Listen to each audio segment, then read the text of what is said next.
পৃথিবীর ইতিহাসে যত স্বৈরশাসক আছেন তাদের যদি কোনো সমিতি করা হয়, সেই স্বৈরশাসকদের সমিতিতে নিশ্চিতভাবেই শেখ হাসিনা ওয়াজেদ সভাপতিত্ব করতে পারবেন। ব্যক্তি নয়, অপরাধ এখানে মুখ্য। ব্যক্তি যেই হোক না কেন, অপরাধের ধরন, অপরাধের সংজ্ঞা, অপরাধের উপাদান যেখানে আছে সেটার বিচার করার জন্য আমরা দৃঢ় সংকল্পবদ্ধ। যে কারণে আমরা বিচার চাই। বাংলাদেশের গত জুলাই বিপ্লবে মানুষকে হত্যা করা হয়েছে, বাংলাদেশে গত জুলাই বিপ্লবে মানুষকে পঙ্গু করা হয়েছে। এই পরিস্থিতিতে এটা একটা অপরাধ আমাদের প্রচলিত আইনে। সে কারণে আমরা অপরাধের বিচার চাইতে এসেছি এবং সেই বিচারের সর্বোচ্চ সাজা যেটা, সেইটা আমরা প্রার্থনা করেছি। এইটা বলতে যে আমি দুইটি উদাহরণ এনেছি। একটি হলো 1649 সালে ইংল্যান্ডের রাজা প্রথম চার্লসের মৃত্যুদণ্ড হয়েছিল। তার ঠিক 12 বছর পরে যে ব্যক্তি গণতান্ত্রিক সংগ্রামের মধ্য দিয়ে এসে ক্ষমতা দখল করে, গণতান্ত্রিক সংগ্রামের মধ্য দিয়ে ক্ষমতায় যে গণহত্যার সাথে এবং মানবতা বিরোধী অপরাধের সাথে সম্পৃক্ত হয়েছিলেন, ইংল্যান্ডের শাসক ছিলেন, তার নাম ছিল অলিভার ক্রমওয়েল। তাকে মৃত্যুদণ্ডটা কিভাবে দেওয়া হয়েছিল আমরা বলেছি আমরা ওই রকম মৃত্যুদণ্ড চাই না। অলিভার ক্রমওয়েল স্বাভাবিক মৃত্যুবরণ করেছিল।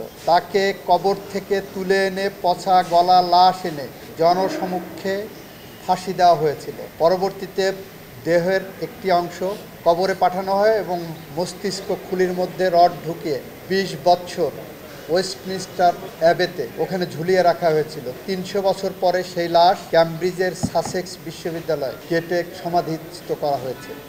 আমরা বলেছি এরকম মৃত্যুদণ্ড আমরা চাই না। আমাদের বাংলাদেশের স্বাভাবিক আইনে সর্বোচ্চ শাস্তি যেটা আছে, সর্বোচ্চ সেভাবে আমরা মৃত্যুদণ্ড চাই, সেভাবে আমরা সর্বোচ্চ শাস্তি চাই। যে অপরাধ করেছেন সেই অপরাধের জন্য সর্বোচ্চ শাস্তি যেটা আছে সেটা আমরা প্রার্থনা করেছি।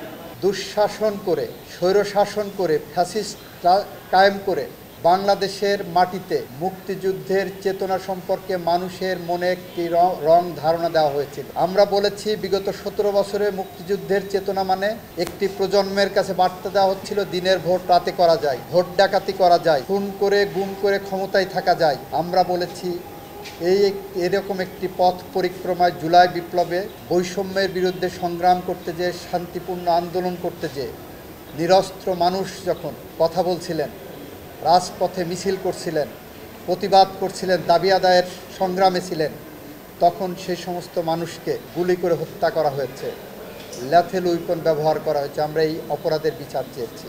পৃথিবীর ইতিহাসে যত স্বৈরশাসক আছেন তাদের যদি কোনো সমিতি করা হয়, সেই স্বৈরশাসকদের সমিতিতে নিশ্চিতভাবেই শেখ হাসিনা ওয়াজেদ সভাপতিত্ব করতে পারবেন। মানব সভ্যতার ইতিহাসে এই বিচার একটি মানদণ্ড হয়ে থাকবে। আমরা চাই শেখ হাসিনাও ন্যায় বিচার পাক। আমরা চাই শেখ হাসিনার বিরুদ্ধে যাতে কোনো ক্যাঙ্গারু কোর্টের মাধ্যমে বিচার না হয় সেটাও আমরা বলেছি। আমরা বলেছি একটি স্বচ্ছ আইনি প্রক্রিয়ায় এই বিচার সম্পন্ন হবে এবং বাংলাদেশের ইতিহাসে সম্ভবত প্রথমবারের মতো আপনারা এবার সরাসরি এই বিচারটাকে টেলিভিশনে উদ্বোধনী যে বক্তব্য হয়েছে সরাসরি টেলিকাস্ট করা হয়েছে। আমরা ন্যায় বিচারের পথে যত বাধার প্রাচীর আসুক না কেন, সমস্ত বাধার ব্যারিকেড আমরা ভেঙে ন্যায় বিচারের পথ ধরে এগিয়ে যাব। এইটা আইনি প্রক্রিয়ায় যা যা পদক্ষেপ নেওয়া দরকার সমস্ত পদক্ষেপ নিয়ে এই বিচার এগিয়ে যাচ্ছে। যে ইন্টারন্যাশনালি তাকে ফিরিয়ে আনার জন্য বিভিন্ন জায়গায় আবেদন করা হয়েছে। আবার এখন মন্ত্রীদের অনেকেই বলছেন যে শেখ হাসিনা যেন কোনোভাবেই দেশে ফিরতে না পারে, এরকম বক্তব্য দেওয়া হচ্ছে। এইটা আমার রেকর্ডে নাই, আমাদের মধ্যেও নাই, আমার প্রসিকিউশনের ম্যাটেরিয়ালের মধ্যেও নাই। বিচার প্রক্রিয়ার মধ্যে এ ধরনের কোনো কথা আসার সুযোগও নাই। আমরা এগুলোকে কগনাইজেন্সেই নেই না এবং নেব না। রাজনৈতিক বক্তব্য রাজনৈতিকভাবে হবে।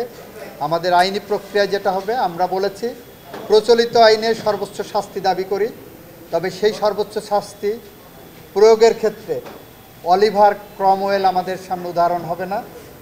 আমাদের সামনে উদাহরণ হবে সর্বোচ্চ শাস্তির বাংলাদেশের প্রচলিত আইন যেটা আছে সেটাই।